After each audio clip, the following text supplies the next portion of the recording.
aussi à limiter les peines proportionnelles aussi au dommage qui a été causé. C'est-à-dire, je reprends mon exemple avec les chiffres, si j'en gagnais 1000 avec demain que j'en gagne plus 500, c'est pas à toi à m'en donner 1000, tu m'en donneras 500. Donc c'est vraiment pour aussi qu'il n'y ait pas après d'abus et d'excès dans le remboursement, dans le dédommagement qui est attendu. Ce sont des règles de bon sens. Bon, maintenant, Mishpatim, pour parler un peu plus de notre paracha du jour, mais je pense que vraiment c'était trop important pour moi de vous partager les images précédentes. Je pense que ça nous amène vraiment à des compréhensions plus approfondies, à des bases plus stables, à clairement voir que on n'est pas justement, on n'a pas des robes blanches juste grâce à nos œuvres. Ça met des bases importantes dans nos vies. Mais Mishpatim, les jugements, ce sont des lois civiles qui vont tout simplement régir le rapport entre les hommes. Et la première loi que nous rencontrons après ces 10 paroles et après l'autel des sacrifices, dans Exode chapitre 21, la première loi que nous rencontrons, c'est la loi sur l'esclavage. Pourquoi ce choix est pertinent? Je vous pose la question, vous pouvez répondre. Parce qu'il sort d'Égypte. Il sort d'un esclavage qui a été rigide et qui a été dur. Et il est tout à fait logique que la première loi que l'Éternel va leur donner, ce soit la loi sur l'esclavage, pour leur faire comprendre que ce qu'ils ont vécu en Égypte était erroné, déformé, était vraiment problématique, mais que maintenant ce qu'ils vont vivre et ce que l'Éternel attend de eux, c'est de vivre cette liberté. On va lire chapitre 21, verset 2. Et ce sera mon dernier point. Lorsque tu achèteras un esclave hébreu, il servira 6 années.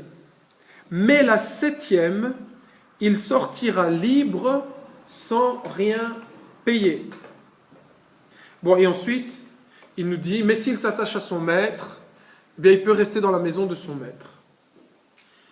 Et le mot qui a été employé ici pour désigner sortir libre, si je ne m'abuse pas, et je suis content que ma mère a toujours la partie en hébreu, elle pourra vérifier, puis je ne suis pas un expert comme elle dans l'hébreu, le mot qui a été employé pour le mot libre ici, c'est rofshi, si je ne me trompe pas. On va demander une petite vérification, pendant ce temps je bois un coup.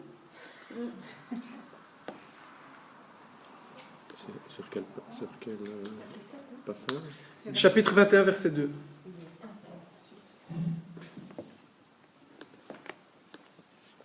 Le mot libre qui est employé, c'est rofshi.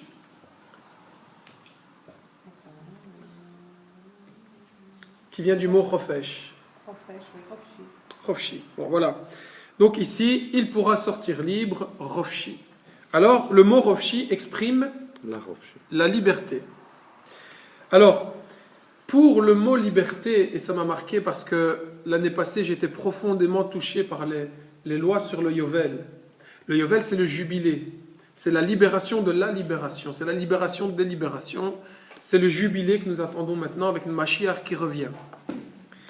Alors, dans le cas du Yovel, on a employé un autre mot pour désigner la liberté.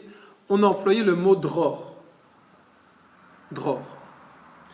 Et, très très fort, le mot liberté qui a été employé dans le passage d'Ésaïe, que Yeshua a lu à la synagogue lorsqu'il a été invité à lire pour ce Shabbat-là la portion d'Ésaïe, lorsque Jésus est à la synagogue, si je me rappelle bien, c'est la synagogue de Capharnaüm, et il a lu « L'Esprit du Seigneur est sur moi » pour apporter de bonnes nouvelles, il parle de la guérison des malades, et il va dire pour libérer les captifs. Et le mot que Yeshua va employer, ce n'est pas le mot chofesh, mais il emploie le mot dror, qui est lié au Yovel, qui est lié au jubilé qui est lié à la libération des libérations, qui est lié au son du shofar et au sang de Yom Kippour. Et Yeshua, quand il emploie ce mot, il emploie le mot dror pour proclamer aux captifs la liberté, pour proclamer aux captifs dror. Et ce qui est magnifique aussi, c'est que dror, c'est le nom d'un oiseau. Une belle image, un oiseau libre de la pesanteur terrestre, qui peut s'envoler dans les cieux, mais qui peut vivre sur terre. Donc, il y a vraiment ici ce parallèle dans cet oiseau, où oui, il peut venir sur terre, et il se nourrit sur terre, il vient picorer, et puis il s'envole, et il va peut-être au plus haut des cieux. Et ici, ce que je voudrais vous partager, à travers cette loi sur les esclaves, c'est que nous pouvons vivre deux formes de liberté. Pour moi, clairement, à travers ces deux mots, il y a deux degrés de liberté qui sont différents l'une de l'autre. Il y a vivre une liberté physique de l'oppression, ce qui est, pour moi, la base de la liberté. Et je pense qu'avant de devenir dror, il faut devenir rofshi. Parce que si on connaît pas rofshi, je pense qu'on aura du mal. Peut-être rofshi, c'est juste un intermédiaire qui veut nous amener à dror. Donc, liberté, c'est la liberté physique de l'oppression. Et c'est de ça que Dieu les a libérés de l'Égypte. Et c'est pour ça que le premier jugement, le premier mishpat que l'Éternel va donner au peuple, c'est sur les lois des esclaves. Pour leur faire comprendre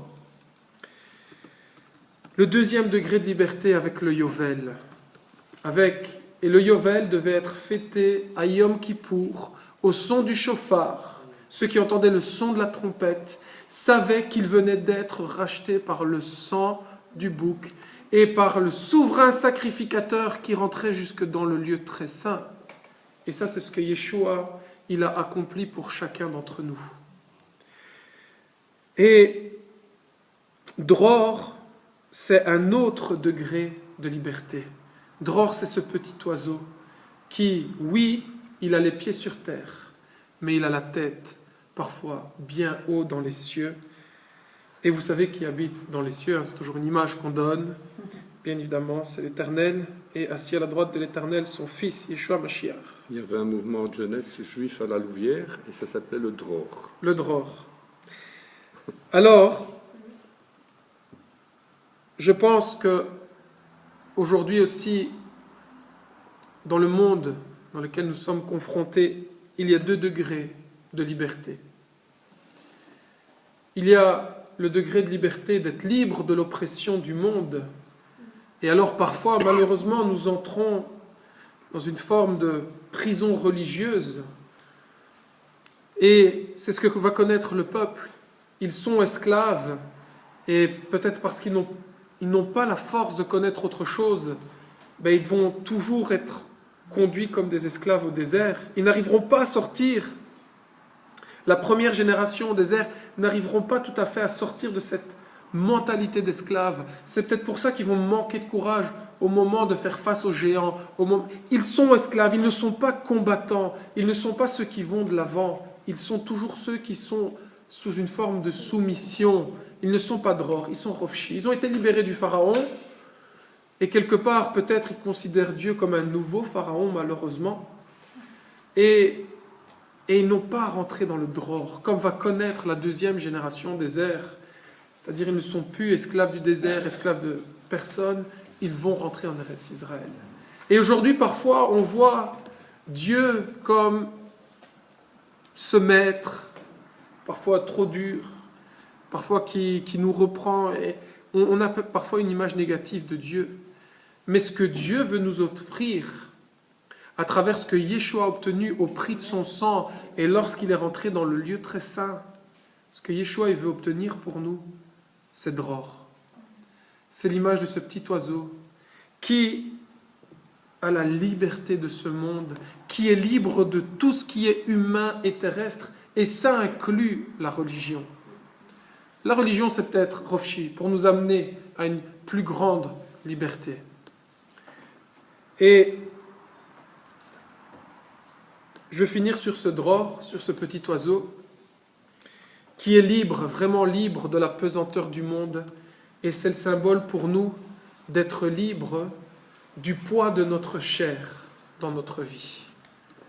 Parce que, comme je le disais tout à l'heure, on est libre de ce fardeau charnel, bien que nous habitons tout le temps cette tente qui est corruptible et que nous attendons notre tente incorruptible.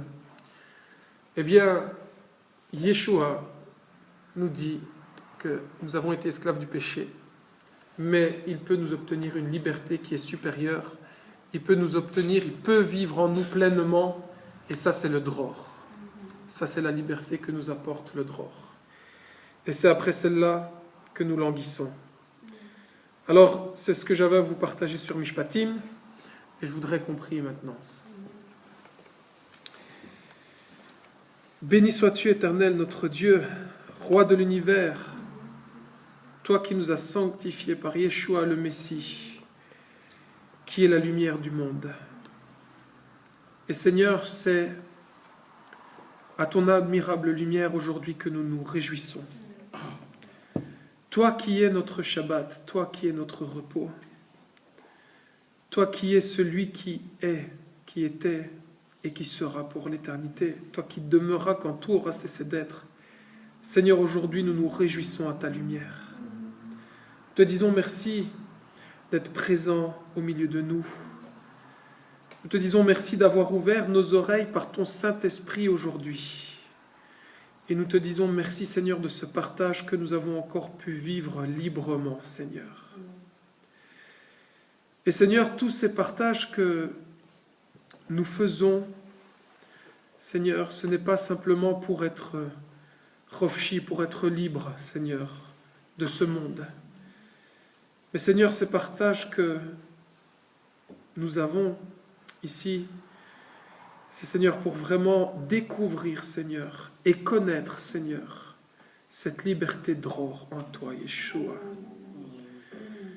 Parce que tu es rentré dans le lieu très saint qui est céleste et qui est parfait parce qu'il n'a pas été créé par la main des hommes. Tu es rentré dans ce lieu qui est éternel, ce lieu qui un jour descendra ici-bas. Tu es rentré dans le lieu très saint. Tu t'es présenté devant ton Père et tu as fait l'aspersion du sang pour nous. Au son du chauffard, tu nous as libérés pour connaître cette liberté du Yovel, pour connaître cette liberté qui est le dror. Et c'est pour la liberté que tu nous as affranchis, Yeshua. Non pas pour que nous nous remettions sous un autre joug, le joug de la religion, un autre esclavage, où nous devons nous racheter par des œuvres. Mais Seigneur, c'est pour le dror que tu es venu. Et Seigneur, aujourd'hui, Seigneur, nous te demandons, Seigneur, de briser les liens qui nous retiennent, de rentrer dans cette pleine liberté, de briser, Seigneur,